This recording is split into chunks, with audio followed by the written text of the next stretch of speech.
good at all. They trail the Eagles 20-3. Sean Bass, David Newbury from the pregame show. David has postgame duty tonight, so Of all nights. Cooper Rush finally looked like Cooper Rush of the preseason, and I guess big picture, you have to be happy that they were able to win all those games with him. But tonight, their offense can't do much of anything. Offense has no rhythm at all, and they got the opening kickoff and weren't able to really generate any type of field position. I mean, not even mind getting any points. Yeah. They just haven't been able to do anything on the offensive side of the ball. The Eagles, we know they have a lot of talent, starting with that defensive line and Jordan Davis, and their corners are terrific.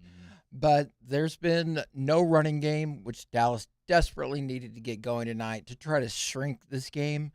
But a lot of credit to Philadelphia, because on that side of the ball, Philadelphia is very efficient. They're running the ball. They're passing the ball. Yeah.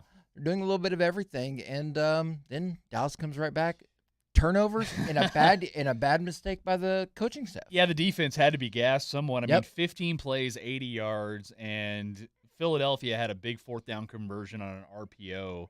And then after that first interception by Cooper Rush, they get the ball back and go 7 plays, and they score a touchdown on the same exact play they converted on fourth down, as you had A.J. Brown running a little cross off that RPO. And Micah Parsons it was helpless. He couldn't do anything.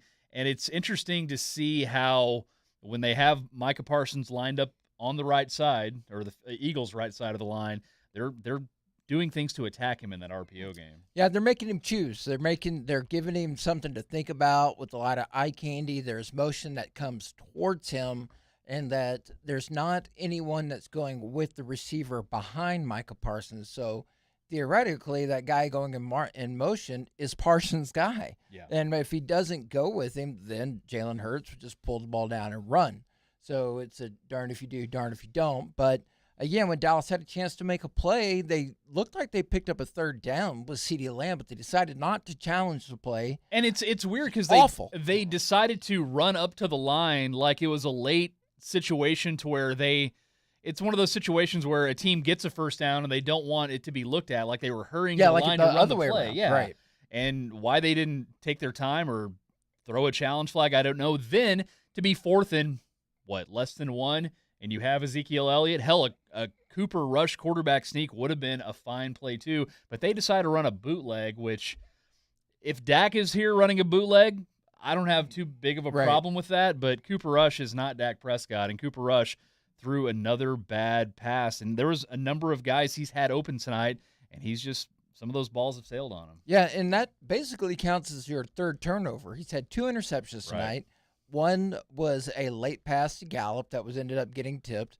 The other one was the overthrow in the middle of the field, just that to Charlie Gardner Johnson. Mm-hmm. But when you're going for it on your own 35-yard line and you're already turning the ball over, they're already in field goal position. So. Yeah, and they were lucky to hold Philadelphia to a field goal after that second interception, and Kevontae Turpin had a huge return near the end of the first half, which set Dallas up with their best field position of the night. Luckily, they were able to go get some points before the half. I thought they should have had a touchdown because Noah Brown made one of the more impressive catches you'll see this year. Amazing catch. It looked like it should have been a touchdown because he had a foot down, his butt hit the pylon, but for whatever reason, they decided that was an incomplete pass upon further review, and we never got the ref explanation on the TV side of it. Yeah, I'm very curious because I thought when he first caught the ball that he got his left foot down, and I thought he got his left foot down a second time. Mm-hmm. And so I'm not sure what the ruling was or what the referees saw in the sequencing of plays, but I don't know if it still would be enough because Dallas has got to find a way to stop Philadelphia tonight, and this defense has just been on the field for way too long. Yeah. They've been on the field for, I think, 35, 36 snaps to about 18 for the Cowboys offense. 26 plays for Dallas, surprisingly. 38 snaps for Philadelphia so far. And,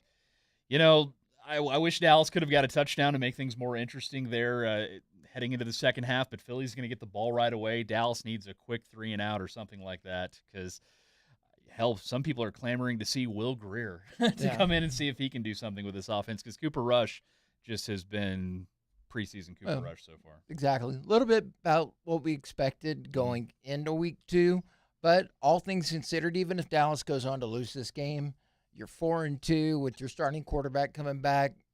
That's not too bad. Yeah, I'd rather have Dak back and light up the Lions and then the Bears and head into a bye week. So I think this is personally, we said this in the pregame show, this is the Eagles Super Bowl. This is a big dragon for them to slay because Dallas has dominated this series. Guys in that room have been dominated by Dallas. So they've looked the part tonight. Their defensive backs have played great. Their front's been great against the Dallas run. Hopefully the Cowboys can eke back in this one somehow to make it a competitive second half. I just fear it might not be. But I will tell you this, we've got Jake, we've got Donovan, and we got this man here, David Newbury, on the postgame show. So a long night for you, and I'm going to enjoy the rest of the second half, and we're going to have a big broadcast day tomorrow here on the Ticket. So everybody be by the channel, and I guess go